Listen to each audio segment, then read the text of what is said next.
வேற ஏதாவது கேள்வி இருக்கா? அதான் கச்சத்தீவை பேசி ஆகணும். ஏன்னா எங்களுடைய தாத்தா மூக்கையத்தவர் அவருடைய நினைவை நாங்கள் போற்றி கொண்டிருக்கிறோம். அவருடைய பிறந்த நாள் கடந்து சென்றிருக்கிறோம். இங்கே அறிவார்ந்த தமிழ் சமூக மக்கள், என் இன சொந்தங்கள், எண்ணினும் இளைய என் தம்பி தங்கைகள் இந்த செய்தியை, இந்த நிகழ்வை ஆழ்ந்து கவனிக்கணும்.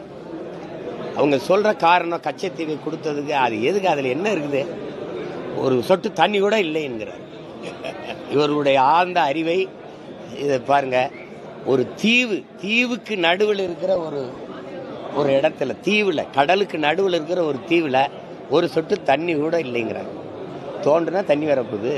தண்ணிக்கு நடுவில் தான் அந்த நிலைமை இருக்குது. அது ஒரு காரணம். வேற ஏதாவது ஒரு காரணம் சொன்னா கூட அது சிரிச்சுட்டாவது போகலாம். இப்படி ஒரு காரணத்தை சொன்னா தலையில அடிச்சு அழுகிறத தவிர வேற என்ன இருக்கு? நீங்கள் எல்லாம்